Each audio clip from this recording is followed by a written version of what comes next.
Welcome back, everyone. This is Carver with the Washington Daily, and it's 4 o'clock on the dot. Today's broadcast is brought to you by Coca-Cola. There's nothing like it when you're thirsty. And Hershey's chocolate, more sustaining than meat. To start off, some foreign news. The effects of the Great War still linger upon the world as French and Belgian troops finish pulling from the Ruhr Valley. A conference has been set in Locarno, Switzerland, to what they say is to secure border and territorial settlements. In Nicaragua, our military presence is none, as our troops leave after intervention since 1912 in their civil war. For technology news, we've received reports that some bloke named John Baird is demonstrating some sort of machine to the public that can receive pictures through wires or no wires. Nonetheless, interesting. But I don't believe that this could be true. What's next? Reading minds? Meanwhile, here at home, the stock market has continued to prosper, with the Dow Jones climbing over 100 points in the last month alone, with no sign of dropping. In case you missed the game, the New York Yankees lost 3-4 to the Chicago White Sox, making it 3 losses in a row for them. It was a close, exciting game with new records. The Great Bambino was even pinch hit for by Bobby Vayach. Our story for today is an unusual one. Our friendly neighborhood Klan has marched on our streets here in Washington, D.C. You heard that right. The Klan rallied here in Washington, D.C. They walked right down Pennsylvania Avenue yesterday, August 8th. Goodness, how could Coolidge allow this? The Klan on his front doorstep?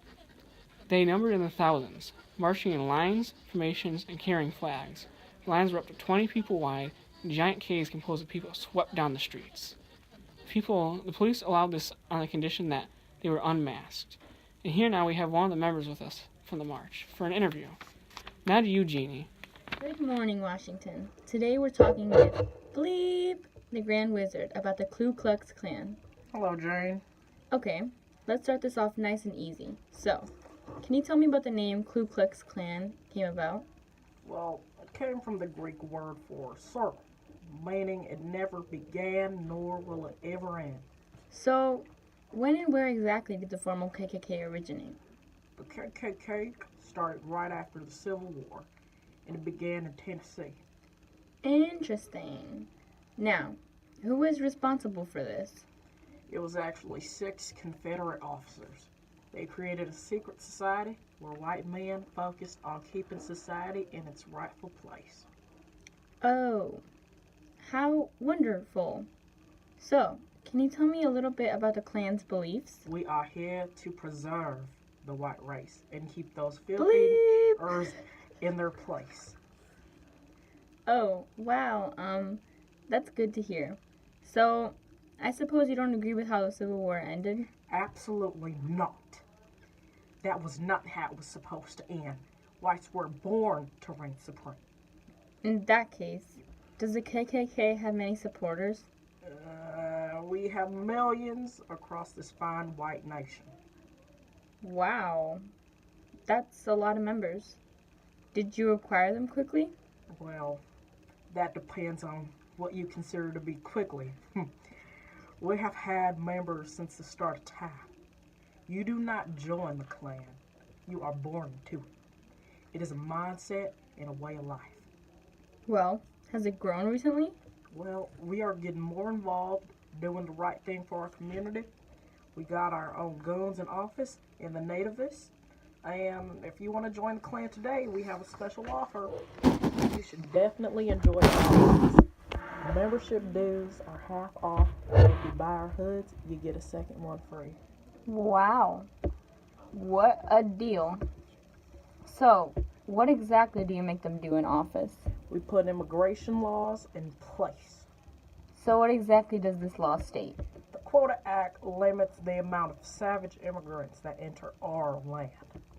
More specifically, only 2% of each European country are allowed into our land. Well, before you leave, I would love to hear what you have to say on this work of art. Yeah, that's fine. Here we have a satirical cartoon of the Ku Klux Klan, where we see a smiling Klan member with the Holy Bible in his left hand and an American flag in its right, sitting upon a religious figure. The figure seems to resemble the Pope, with a crown on his head and a cross wrapped upon its neck. Bleep, what are your thoughts on this cartoon depiction? I think this is a beautiful depiction of how the Klan has a grip on America and the Christian way of life.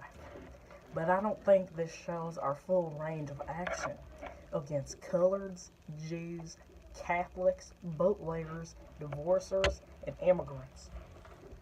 Can you tell me a little bit about the rally and the reasons behind it? Sure, the rally was meant to show the Klan's devotion to the immigrant laws. So, can you tell me broadly about these actions that you mentioned? Let's just say lynching, burning crosses, burning people-like figures, etc., etc. Wow, okay then. Well, sadly, our time is up. Thank you for speaking to me today. Yep, no problem. It was a great way to promote the Klan. And that's all for afternoon news today. And remember to visit your local shops to purchase Coca-Cola and Hershey's chocolate. Tune in at the same time tomorrow.